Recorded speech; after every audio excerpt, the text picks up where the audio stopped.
আপনাদের কাছে আরও একটা ভিডিও নিয়ে চলে এলাম। ওয়েলকাম টু কিছু অলৌকিক কিছু বাস্তব।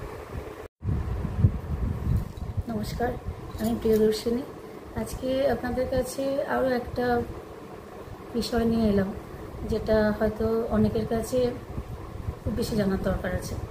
তো আমি চেষ্টা করছি আমার চ্যানেলের মাধ্যমে সব মানুষকে সব রকমভাবে সাহায্য করার। আপনারা বলতে পারেন কী সাহায্য করছি, প্লিজ আমার আজকের ভিডিওটা শুনুন। আমি নিশ্চয়ই যা যা বলবো আপনাদের অনেক সাহায্যে লাগবে, অনেক দরকারে লাগবে জীবনের জন্য। জীবনে চলার পথে আপনাদের ভীষণ উপকার হবে। প্লিজ আজকে আমার ভিডিওটা ভালোভাবে দেখুন, আর প্লিজ স্কিপ করবেন না, তাহলে অনেক কিছু বাদ চলে যাবে আপনাদের শোনার থেকে, বিষয়বস্তুর থেকে। তো তখন হয়তো একটার সাথে একটা আপনারা রিলেট করতে পারবেন না। তো সেই জন্যে আজকে আমার বিষয়বস্তু হলো, আমরা জানি ছোটোবেলা থেকে আমরা একটা কথা শুনে আসি যে পাপ করিস না, পাপ করলে কিন্তু নরকে যেতে হবে। তো এই ব্যাপারে আমি আজকে আপনার সাথে কিছু আলোচনা করব যে সত্যিই কি পাপ করলে নরকে যেতে হয়? নরক কি সত্যিই আছে, নাকি নরক নেই, শুধুই স্বর্গ আছে? স্বর্গে কারা যায় আর নরকে কারা যায়, এই নিয়ে আমার আজকে প্রতিবেদনটা। তো আমি চেষ্টা করব আপনাদের সাথে খুব সুন্দরভাবে তুলে ধরার। আমি জানি না কতটা আমি পারবো, তবে চেষ্টা করব আমার ছোট্ট সীমিত জ্ঞান থেকে আপনাদের কাছে তুলে ধরার যে কেন বলে পাপ করলে নরক প্রাপ্তি হয় আর পুণ্য করলে স্বর্গ প্রাপ্তি হয়। চলুন আর বেশি কথা না বাড়িয়ে আসলে ঘটনায় আসে। তো মানুষ কী ভাবে? মানুষ ভাবে আমি যতই পাপ করি আমার কিচ্ছু হবে না। বেশিরভাগ মনুষ্য জাতি মনে করে আমার কী হবে, আমার কিচ্ছু হবে না, আমি যত খুশি পাপ করতে পারি আমার কিচ্ছু হবে না। ভগবান ওপর থেকে হাসে, কারণ ভগবান জানে যে যে পাপ করে তার তো 100% ক্ষতি হবে, নরকবাস হবে। নরক কাকে বলে? এক কথায় বলি, নরক হলে এমন একটা অন্ধকার জগৎ যেখানে মানুষ মারা যাওয়ার পর যখন পরলোক, ইহলোকে যখন থাকে না, যখন পরলোকে চলে যায়, সেই পরলোকের একটা বিচারশালা যেখানে সবার বিচার হয়, সেটা হচ্ছে নরক, এবং তার সাথে শাস্তি প্রদান করা হয় ওখানে। তো আমরা জানি নরক বোধহয় একটাই, কিন্তু না, বিষ্ণু পুরাণ, শিব পুরাণ, ভগবদ্গীতা সব জায়গায় লেখা আছে নরক কিন্তু 28 রকমের। 28 রকমের নরক কেন? যে যেরকম পাপ করে সে সেই অনুযায়ী সেই রকম নরকে যায়। পাপেরও অনেক ভেদাভেদ আছে না? তো পাপের ভেদাভেদ কেমন আছে, এক কথাটা প্রথমে আমি বলে রাখবো যে প্লিজ আপনারা সবাই যারা আমার এই চ্যানেলটার ভিডিওগুলো দেখছেন, প্লিজ আজকের ভিডিওটা দেখুন, এইভাবে চলার চেষ্টা করুন জীবনে। আপনার জীবন 100% স্মুথ হবে, আপনাকে নরকবাস করতে হবে না। তো অনেক রকমের পাপ আছে, যে পাপগুলো মানুষ করে হাসি মুখে সারা জীবনটা কাটিয়ে দেয়, ভাবে আমার কিচ্ছু হবে না, কিন্তু হয়। এবং বাস্তবে এত বেশি সেটা হয় যে সেটা না সে কারোর সাথে শেয়ার করতে পারে না, কারণ সে তখন আর লোকে থাকে না, পরলোকে চলে যায়, তো কারোর সাথে শেয়ার করতে পারে না। তো আমার মতে শেয়ার করাটার জন্যে আমাদের মতো যারা কিছু জ্ঞান নিয়ে আছে পৃথিবীতে, তারা শেয়ার করতে পারে আপনার সাথে যে তাদের সাথে কী কী ঘটে। প্রথম কথা হলো, পাপ অনেক রকমের হয়। একটা পাপ হলো কোনো মানুষকে কষ্ট দেওয়া, এক রকমের পাপ, তার জন্য এক রকমের শাস্তি আর এক রকমের নরক। যারা খুব মানুষের মনে কষ্ট দিয়ে কথা বলে, তারা ভাবে আমি কষ্ট দিলাম, আমার তো মানসিক শান্তি পেলাম, কিন্তু তার পরবর্তী সময়টা তারা ভাবে না যে তার পরবর্তী সময় তাকে এর জন্য কী কী শাস্তি পেতে হবে। তো প্লিজ কারোকে মনে আঘাত দিয়ে কথা বলবেন না। আর একটা ঘটনা খুব বেশি এখন দেখতে পাই যে পরকীয়া, মানে একটা বাড়িতে একটা ছেলের, একটা পুরুষের বাড়িতে তার স্ত্রী রয়েছে, তারপরেও সে পরকীয়াতে মেতে ওঠে। ভাবে স্ত্রী তো পুরনো হয়ে গেছে, আমি পরকীয়া করি, তাহলে আমার সময়টা ভালো যাবে, চেঞ্জ আসবে লাইফে।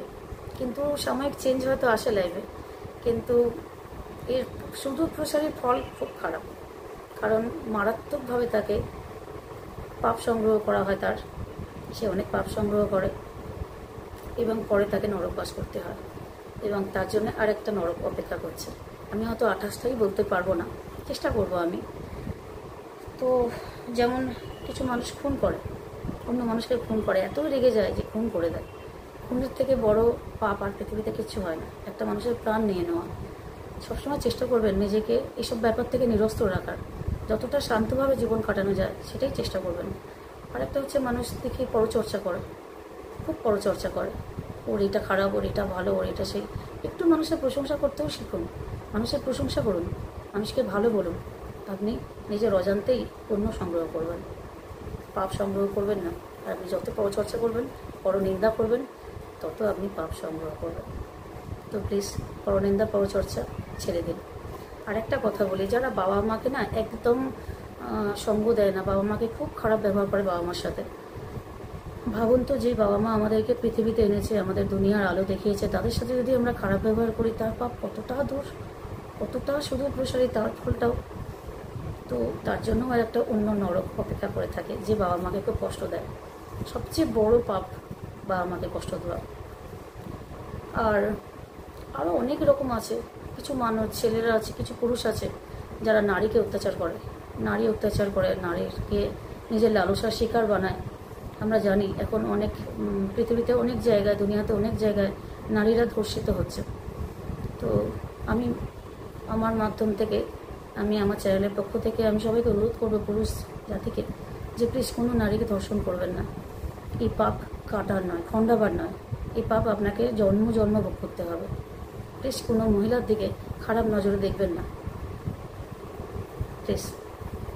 তো প্রচুর কিছু আছে, আমি এত কিছু হয়তো বলতে পারবো না, তবে একটা কথা বলতে পারি আপনাদেরকে, যখন আপনারা প্রত্যেকটা মানুষ যখন মারা যায় না, তখন তার কাছে তার বাড়ি গাড়ি, ব্যাংক ব্যালেন্স, সোনার গয়না কিচ্ছু থাকে না। এমনকি সেই মানুষটা যখন মারা যায়, তখন আম জনতার মতো একটা গরিব দিন দরিদ্র ভিখারির পাশে তাকে নিয়ে গিয়ে দাঁড় করানো হয়। কেন বলুন তো? তখন তার কাছে আর সেই বিত্তশালীর তকমাটা দেওয়া নেই, সে তখন আম জনতা, প্রত্যেকটা মানুষের সাথে সে তখন সমান। তাকে কোনো আলাদা করে রাখা হয় না যে আমি এরকম কিছু, আমি তো ভীষণ বিত্তশালী, আমাকে বোধহয় স্বর্গে গিয়েও অন্য জায়গা দেবে, অন্য চেয়ার দেবে। না, আপনাকে অন্য চেয়ার দেবে না, কিন্তু সবার সাথে আপনাকে একই কাঠগড়ায় দাঁড় করিয়ে দেবে, এবং বিচারটাও এভাবেই হবে। আর যখন আপনি চলে যাবেন, তখন আপনার অর্থ তো আপনার সাথে যাবেই না। অনেকে ভাবে না, যারা বিশেষ করে অর্থের প্রাচুর্য আছে, যারা খুব বিত্তশালী সম্প্রদায়, তারা ভাবে যে আমাদের কাছে টাকা আছে, আমাদেরকে কি বিগ্রবে। কিন্তু বিশ্বাস করুন, যখন আপনি মারা যাবেন, তখন আপনার কাছে টাকাগুলো থাকবে না। কোনো সম্পত্তি, কোনো সোনা দানা, কোনো গয়না, কোনো টাকা পয়সা কিছু নিয়ে যেতে পারবেন না আপনি, এমনকি পরনের কাপড়টা পর্যন্ত নিয়ে যেতে পারবেন না। তো সেই জন্যে, আর আপনি যখন যাবেন, তখন আপনার হাতে কী ধরিয়ে দেওয়া হবে? আপনার হাতে একটা কাগজ থাকবে, সেটা হচ্ছে আপনার এই জীবনের কর্মফল। আপনি জীবনে কি কাজ করেছেন, কতটা ভালো কাজ করেছেন, কতটা খারাপ কাজ করেছেন, তার উপরে নির্ভর করে আপনাকে একটা কর্মফল হাতে ধরিয়ে দেওয়া হবে, একটা কাগজ ধরিয়ে দেওয়া হবে, তাতে আপনার সারা জীবনের কর্মফল লেখা আছে। তো আমি বলবো, ওই কর্মফলটা যদি ভালো লেখা থাকে, আপনি স্বর্গপ্রাপ্তি করবেন। আর ওই কর্মফলটাই যদি খারাপ লেখা থাকে, তো আপনার নরক লাভ হবে। আর নরকের যন্ত্রণা কি, আমরা মোটামুটি ছোটোবেলা থেকে অনেক রকম বই পড়ে জেনেছি যে নরক যন্ত্রণা কতটা মারাত্মক, কতটা শাস্তিটা বেদনাদায়ক। এবং এক জন্ম নয়, এক একজনের পাপ তো এত বেশি হয়, সংগ্রহ করে তারা এই জীবনে, যে তাকে হয়তো অনেক জন্ম পর পর ওই পাপের ভাগিদার হয়ে থাকতে হয় এবং ওই পাপ ভোগ করতে হয়। অনেক সময় নরকে গিয়ে তো ভোগ করতেই হয়, তারপর আবার অনেকগুলো জন্ম পর পর নিতে হয় ওই পাপ ভোগ করার জন্য। তো প্লিজ সবাইকে অনুরোধ করবো যে আপনারা এমন কাজ করবেন না যে আপনাকে নরকে নিয়ে যেতে হয়, আপনাকে নরক বাস করতে হয়। এমন কাজ করুন, এমন পুণ্য করুন, জীবনে অনেক ভালো ভালো কাজ আছে যেগুলো আপনি করতে পারেন, তাতে আপনার পুণ্য হবে, পুণ্য লাভ হবে, এবং আপনি স্বর্গপ্রাপ্তি হবে আপনার।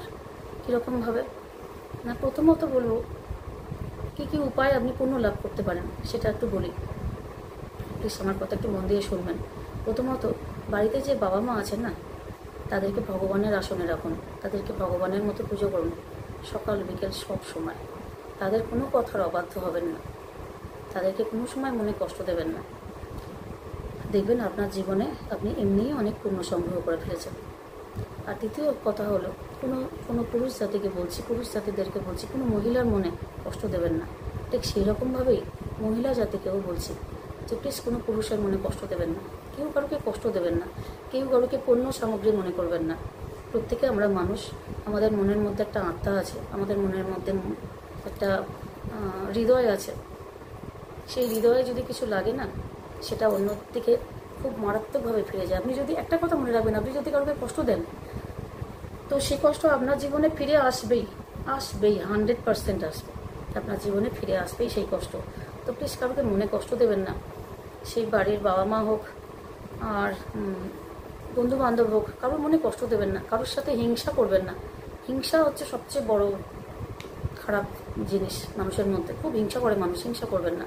কারোকে হিংসা করবেন না। আপনার যা কপালে আছে তা হবে, আর ওর যা কপালে আছে তাও হবে। ও অনেক পুণ্য করেছে, যাকে আপনি হিংসা করছেন তার সাকসেস দেখে সে অনেক পুণ্য করেছে, তাই সে সাকসেস পাচ্ছে। আপনি পুণ্য করেননি তাই আপনি সাকসেস পাচ্ছেন না। এতে ওকে হিংসা করতে কিছু নেই। প্লিজ হিংসা করবেন না কারোকে, আর কারোর পরনিন্দা পরচর্চা করবেন না। আরেকটা জিনিস আমি খুব বেশি করে বলবো, সেটা হলো অনেকে পশুকে অত্যাচার করে। অবলা প্রাণীগুলো যারা সারাদিন খেতে পায় না, মানুষের পেছন পেছন ঘুরে বেড়ায় একটু খেতে দেবে বলে, তাদেরকে আমি দেখেছি অনেকে অত্যাচার করে। তাদেরকে অনেক সময় খেতে তো দেওয়া হয়ই না। যদি পারেন তো তাদের অত্যাচার না করে যেভাবেই হোক একটু হলেও খাবার তার মুখে সারাদিনে একবার হলেও ধরার চেষ্টা করুন, একটা প্রাণীর ধরার চেষ্টা করুন।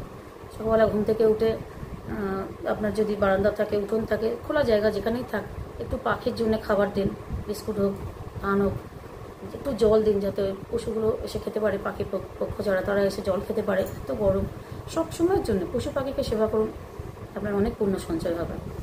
আর কোনো মানুষকে না, বিয়ের কথা বলছি, অনেকে বিয়ে করার পর পুরুষেরা মহিলাদের এনে বাড়িতে খুব অপমান করে, খুব শাস্তি দেয়। করবেন না এগুলো, এগুলো করলে আপনার নরক প্রাপ্তি হবে। শুধু ভালো করার চেষ্টা করবেন। জীবনে যতক্ষণ বেঁচে আছেন প্রত্যেকটা মানুষকে ভালো রাখার চেষ্টা করবেন। আপনি যদি অন্য কারোকে ভালো রাখেন, আপনি যদি অন্য কারোর মুখে হাসি দেখেন না, তো আপনার মুখে হাসি, আপনি যদি অন্য কারোর হাসির কথা চিন্তা করেন, আপনি অন্য কারোর সুখের কথা চিন্তা করেন, তো ভগবান আপনার মনে আপনার হতেই সুখ দিয়ে দেবে। আপনার জীবনে এমনিই শান্তি দেবে ভগবান। আর ভগবানকে কিছু চাইতে হয় না, ভগবান তো সব জানে আমরা কি চাই, আমাদের কি দরকার। আমাদের বাবা মা যেমন জানে আমাদের কি দরকার, বাচ্চার কি দরকার, ভগবানও জানে আমাদের কি দরকার। ভগবানকে কিছু চাইতে হয় না, শুধু পূর্ণ করে যান। ফলের আশা করবেন না, কর্ম করে যান, কোনো ফলের আশা করবেন না। কর্ম করতে গিয়ে যদি আপনি মনে করেন যে এর ফল কী হবে, তাহলে কিন্তু সেই ফল আপনাকে অনেক দিন বাদে লাভ করতে হবে। তো আমি জানি না আমি ঠিক কতটা বলতে পারলাম। নরক যন্ত্রণাটা যাতে কারোর না হয় সেই জন্যে এত কথা বললাম। কোনো দরিদ্র মানুষকে দেখে আমরা অনেক সময় মুখশিট করি, ঘৃণা করি, বেশ কি দরিদ্র, গায়ে একটা জামা কাপড় নেই, কি ময়লা। অনেক সময় আমি দেখেছি ভিখিরিদের, যারা তীর্থস্থানে অনেক ভিখারি বসে থাকে, তাদেরকেও খুব অবমাননা করা হয়। সেগুলো করবেন না। আজকে ওর দিন খারাপ, ওর সময় খারাপ বলে ওরকম অবস্থায় আছে। আপনি যে ওকে দেখে যেটা করছেন ঘৃণাটা, তাতে আপনি নিজেই নিজে পাপ সংগ্রহ করছেন।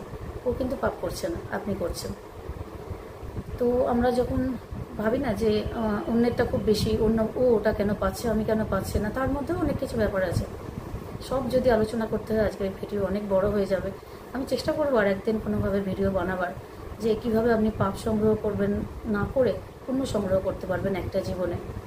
আপনি যখন চলে যাবেন পৃথিবী থেকে, এমন কাজ করে যান যাতে আপনি চলে যাওয়া মাত্র সবাই আপনাকে মিস করে, অভাব বোধ হয় সবার মধ্যে, যে মানুষটা তো খুব ভালো ছিল, মানুষটা চলে গেল।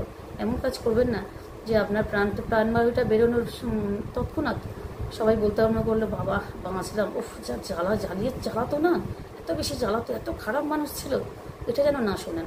এমন কাজ করেন জীবনে যে আপনি যে মুহূর্তে মারা যাবেন সেই মুহূর্ত থেকে যেন মানুষ আপনাকে মিস করতে শুরু করে, আর সেই যতদিন বেঁচে থাকবে যেন আপনাকে মিস করে।